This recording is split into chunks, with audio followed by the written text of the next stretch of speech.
One of the hardest lessons in dealing with people is learning that not everyone who suffers deserves to be rescued by you. This may sound harsh, especially when compassion has been taught as a virtue. You are told to help those who struggle, forgive those who fail, and stand beside people when their lives collapse. But there is a distinction that intelligent people learn to recognize.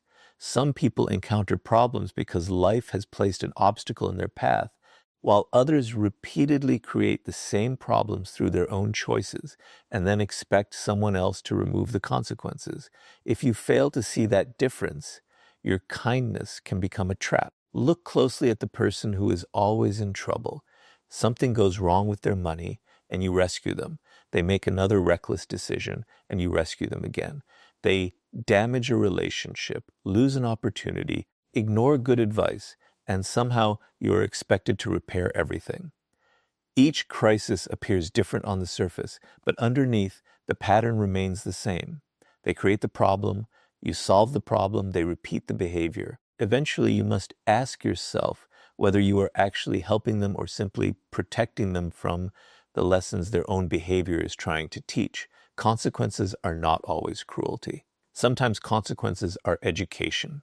A person who never experiences the cost of their decisions has little reason to change those decisions. If you continually pay the price for someone else's recklessness, you remove the pressure that might force them to develop discipline. Your rescue may feel compassionate in the moment, but it can produce weakness in the long term. This is why you must stop confusing compassion with permanent responsibility. There is nothing wrong with helping someone who has genuinely fallen. If a person is making an honest effort to recover, your support can give them the strength to stand again. But there is a difference between helping someone stand and carrying them forever. Watch their response after you help them. Do they learn? Do they take responsibility? Do they change their behavior? Do they appreciate what you have done and attempt to become more independent? Or do they simply wait for the next crisis? The answer reveals everything. Someone who genuinely wants to improve will eventually become less dependent on your rescue.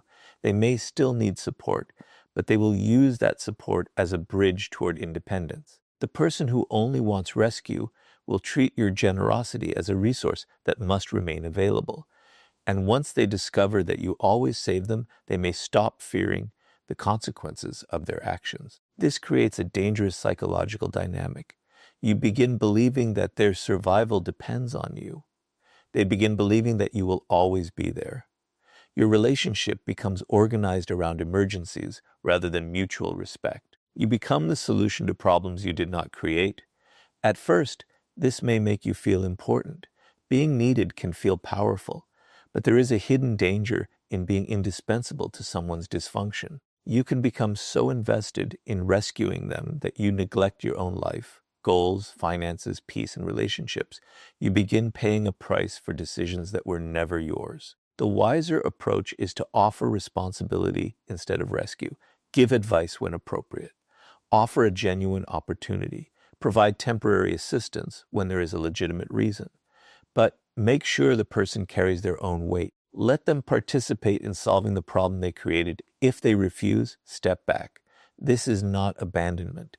It is recognition. You cannot build another person's character by constantly protecting them from consequences. Sometimes the most useful thing you can do is allow reality to become their teacher. Remember, helping someone once can be compassion. Repeatedly saving someone from the same self-created disaster can become participation in their destruction. Now the difference, and protect your own strength while you help others rise. Trust is one of the most valuable forms of power you can give another person, because when you trust someone, you give them access to things that the rest of the world cannot see. You reveal your weaknesses, your plans, your fears, your resources, and sometimes the parts of yourself you would never expose to a stranger. This is why betrayal is more dangerous than ordinary disagreement. A disagreement challenges your opinion. Betrayal exploits your openness. And once someone has repeatedly betrayed your trust, you must stop confusing forgiveness with continued access. There are people who make mistakes once and genuinely regret them. There are also people who betray you repeatedly, apologize when confronted, promise that they have changed, and then eventually repeat the same behavior. These two situations are not the same. The first may deserve another chance, the second requires distance. You must learn to study patterns rather than promises. Anyone can say, "I would never do that again." Anyone can become emotional, apologize, and ask you to forget what happened. Words are easy when someone fears losing access to you. The real question is what they do after the apology. Do they change their behavior? Do they become more honest? Do they respect the boundaries they previously violated? Do they accept responsibility without blaming you? Or do they simply wait until the tension disappears before returning to the same behavior? This is where many people become trapped. They want to believe that the person they trusted is still the person they imagine. They remember the good moments. They remember the history. They remember every time that person helped them in the past. And because of those memories, they ignore the evidence standing in front of them. But history does not erase patterns. Someone can have been good to you once and still become dangerous to trust today. You do not need to hate them. You do not need revenge. You do not even need to expose them. You simply need to change their level of access to your life. This is especially important when the person has used your generosity against you. Perhaps you gave them an opportunity and they betrayed your confidence. Perhaps you defended them and they later attacked you. Perhaps you shared something private and they eventually used it to embarrass or manipulate you. The lesson is not that you should never trust again. The lesson is that trust should become more intelligent. Do not give someone unlimited access simply because they ask for forgiveness. Let their behavior earn it back slowly, if it can be earned back at all. There is a difference between forgiving someone emotionally and trusting them strategically. You can release your anger without giving that person another opportunity to harm you. You can wish someone well while keeping them outside your inner circle. You can accept an apology without pretending that nothing happened. This is not cruelty, it is discernment. The person who repeatedly betrays you has already communicated something about their character. When you ignore that information and continue rescuing them, you are no longer simply being generous. You are refusing to learn from reality. And reality is often more honest than words. A trustworthy person understands that access to another person's life is a responsibility. They protect what you share. They respect your boundaries. They do not treat your kindness as weakness. They do not wait for moments of conflict to use your vulnerabilities as weapons. But someone who repeatedly betrays you has shown that they value their immediate advantage more than your trust. Do not give them endless opportunities to prove the same lesson. Your loyalty should have limits. Your forgiveness can be generous, but your access should be earned. When someone demonstrates repeatedly that they cannot be trusted, the strongest response is not revenge. It is distance. Protect your trust, because once you understand its value, you will stop giving it to people who have already shown you what they will do with it. There is another kind of person you must learn to recognize before you keep giving them your time, resources, and protection. The person who only appears when they need something from you. They may call you a close friend, speak warmly about your importance, and make you believe that the relationship is meaningful. But their behavior tells a different story. When everything is going well, they are difficult to find. When they need money, advice, a connection, a favor, a place to stay, emotional support, or someone to solve a problem, suddenly they remember exactly where you are. This pattern is easy to miss because people naturally want to believe that their relationships are genuine. You remember the conversations, the laughter, the history you share, and the moments when you helped each other. But a relationship should not be measured only by how someone behaves when they need you. It should also be measured by how they behave when you need nothing from them and they need nothing from you. Watch what happens when there is nothing for them to gain. Do they still contact you? Do they ask how you are doing? Do they celebrate your progress? Do they offer support without being asked? Do they remember the things that matter to you? Or does the relationship become silent until another problem appears? The difference between friendship and dependency is often revealed in these quiet periods. A person who genuinely values you wants your presence, not simply your resources. They may ask for help, but they also understand that you have your own responsibilities. They do not make every conversation about their crisis. They do not treat your generosity as an unlimited supply. They understand that your time, money, energy, and knowledge belong to you, but the person who sees you primarily as a resource behaves differently. They may become unusually friendly when they need something. They may remind you of how long you have known each other before making a request. They may make you feel guilty for saying no. They might say, "I thought I could count on you," as though your refusal is a betrayal. This is where you must be careful. Being able to help someone does not mean you are obligated to help them every time. Your resources are not public property simply because you have more than someone else. Your kindness does not create a permanent debt, and your past generosity does not guarantee future access. Sometimes the most revealing test is to say no.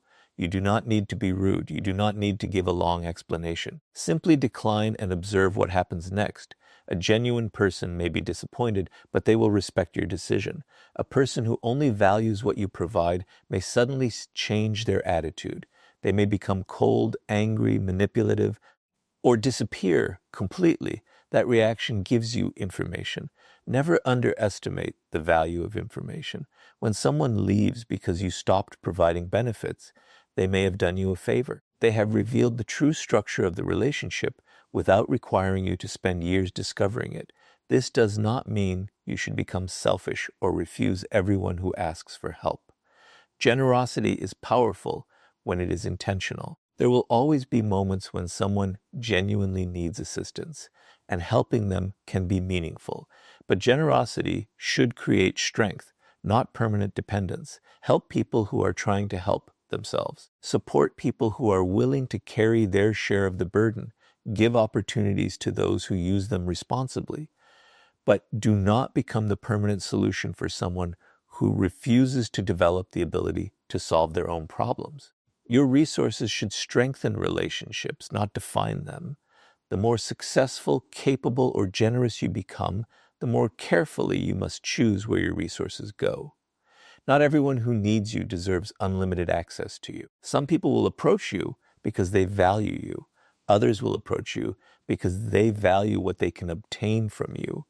Learn to recognize the difference. Because when you stop allowing people to treat your generosity as an unlimited resource, you discover who actually values you and who was only waiting for their next favor. There is a particularly dangerous kind of relationship you must learn to recognize. The person who accepts your help while secretly resenting your success. This person may smile when you succeed, thank you when you assist them, and remain close enough to benefit from your strength, yet beneath the surface there may be a quiet comparison taking place. They are measuring themselves against you, and every improvement in your life becomes a reminder of what they believe they lack. This is where generosity can become complicated. You may think, if I help this person succeed, they will appreciate me.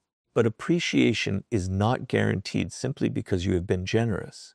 Some people do not experience another person's success as inspiration. They experience it as a threat.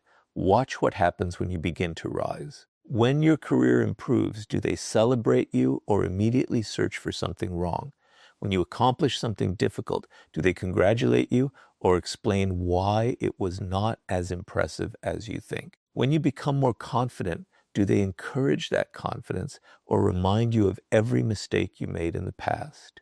These patterns matter. A person who genuinely wants you to succeed can benefit from your strength without feeling diminished by it. They can stand beside you while you grow without constantly needing to compete. They can accept your advice without turning your success into a reason to attack you. But resentment creates a different dynamic. Someone may accept your help while secretly hoping you do not become too powerful. They may ask for your advice but criticize your achievements. They may depend on your connections while quietly questioning your abilities. They may celebrate your victories publicly, but make subtle comments privately that reduce your confidence. This contradiction can be difficult to understand because you may focus on what they receive from you rather than what they feel toward you. But dependence does not always create loyalty. Sometimes the person who benefits most from your strength is the person who most desperately wants to see you weakened. Why? Because your success creates comparison. Your progress becomes evidence of their own lack of progress. Your discipline reminds them of their inconsistency. Your confidence exposes their insecurity. Your opportunities make them aware of opportunities they never pursued. Instead of confronting themselves, they may attempt to reduce you. This can happen through subtle discouragement. They may tell you that you are becoming arrogant when you are simply becoming confident. They may suggest that your ambitions are unrealistic. They may question every opportunity that comes your way. They may encourage you to remain exactly where you are because your growth makes the relationship uncomfortable. And sometimes they will use your generosity as a way to maintain proximity. They accept your help because it benefits them, but they do not necessarily want you to become stronger than them. This is why you must understand the difference between helping someone and empowering someone who resents you. Help should not require you to make yourself smaller. You can give advice without giving away your position. You can offer an opportunity without becoming responsible for someone's entire future. You can support another person's growth without ignoring the signs that they secretly want yours to stop. Pay attention to reciprocity, but also pay attention to emotional reactions. When you succeed, who becomes genuinely happy? When you receive recognition, who becomes uncomfortable? When your confidence increases, who tries to bring you back to your old identity? These questions reveal more than dramatic confrontations ever could. Do not become paranoid. Not every person who disagrees with you is jealous, and not every criticism is resentment. A genuine friend may challenge your decisions precisely because they care about your future. The difference is that honest criticism is intended to make you stronger, while hidden resentment often seems determined to make you smaller. If someone repeatedly benefits from your generosity while simultaneously undermining your progress, reconsider the relationship. You are not required to destroy them. You are not required to expose them. You simply need to stop giving unlimited resources to someone who does not genuinely respect your growth, because the person who needs your strength but resents your power should never receive unlimited access to either. There is another kind of person you must learn to stop rescuing, the person who refuses to change. This is one of the most difficult situations to recognize because, at first, their struggle may look genuine. They may tell you about their problems, their difficult circumstances, their disappointments, and everything that has gone wrong in their life. You listen because you care. You offer advice because you want them to improve. You give them another opportunity because you believe people deserve chances. But eventually you must ask a harder question. What are they doing with the chances you keep giving them? A person can make mistakes without being a bad person. Everyone fails. Everyone makes poor decisions. Everyone reaches moments when they need support. The danger begins when failure becomes a permanent identity and responsibility is continuously transferred to someone else. You help them solve one problem and another appears. You give advice and they ignore it. You create an opportunity and they waste it. You warn them about the consequences and they repeat the same behavior. Then they return to you expecting another rescue. At some point, the problem is no longer the crisis itself. The problem is the refusal to learn from the crisis. This is where many compassionate people become trapped. They believe that because they have the ability to help, they have the responsibility to help forever.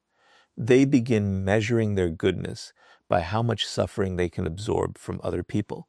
But your ability to rescue someone does not make their problems your responsibility. There is a difference between supporting someone who is trying to change and protecting someone who has decided not to.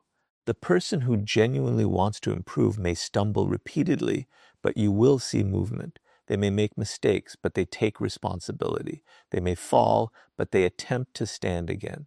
They may need assistance, but they do not expect you to carry them indefinitely. That effort matters. The person who refuses to change behaves differently. They explain why nothing is their fault. They blame their circumstances, their family, their friends, their employer, society, or anyone else available. Every solution you offer is rejected because they are not really searching for a solution. They are searching for relief without responsibility. And if you continue providing that relief, you may unintentionally strengthen the very behavior that keeps them trapped. Sometimes consequences are the only language a person understands. If someone refuses to manage their money, eventually they must experience the consequences of irresponsible spending. If someone repeatedly destroys relationships through dishonesty, they may eventually experience loneliness. If someone refuses to work toward a goal, they may eventually face the reality of remaining where they are. You do not have to make those consequences worse, but you do not always have to prevent them either. This requires emotional strength because watching someone struggle can make you uncomfortable. You may feel guilty. You may think, if I could help, why wouldn't I? But there is another question you must ask. Will my help actually help them become stronger, or will it simply allow them to remain the same? That question protects you from becoming trapped in endless rescue. Your responsibility is not to save everyone from every consequence. Your responsibility is to use your strength wisely, give advice when it can be useful, offer opportunities when someone demonstrates commitment, support genuine effort, encourage responsibility. But when someone repeatedly refuses every path toward change, step back, let reality teach what your words could not. You cannot want someone's transformation more than they want it themselves. And if you keep sacrificing your peace, resources, time, and energy for someone who refuses to change, eventually their stagnation becomes your burden. Compassion should give people the opportunity to rise, not permission to remain permanently dependent. Sometimes the most powerful help you can offer is to stop rescuing and allow a person to finally become responsible for the life they have chosen. The final lesson is perhaps the hardest one to accept. Never sacrifice yourself completely to save someone who would not do the same for you.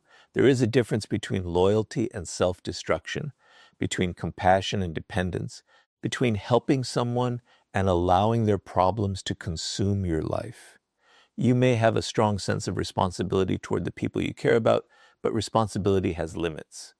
The moment helping another person requires you to destroy your own peace, reputation, resources, future, or stability, you must stop and ask whether your loyalty has become a form of self-betrayal. Many people confuse being needed with being valued.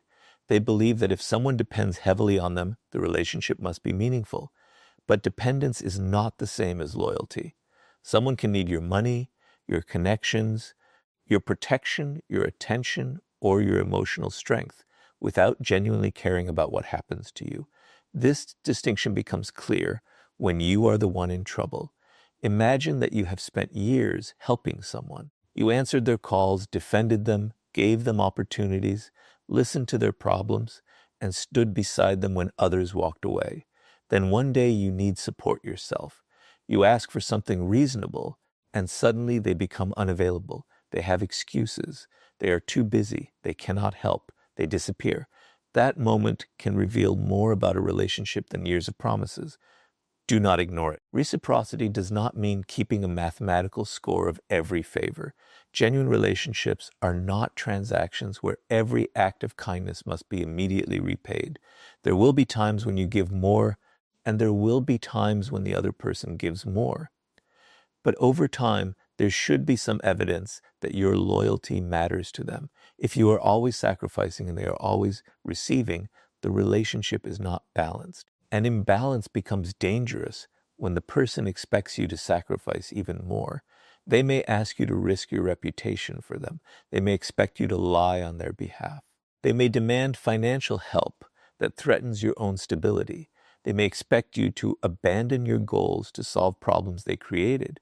They may use guilt to convince you that refusing them means you do not care. This is where you must become ruthless about responsibility.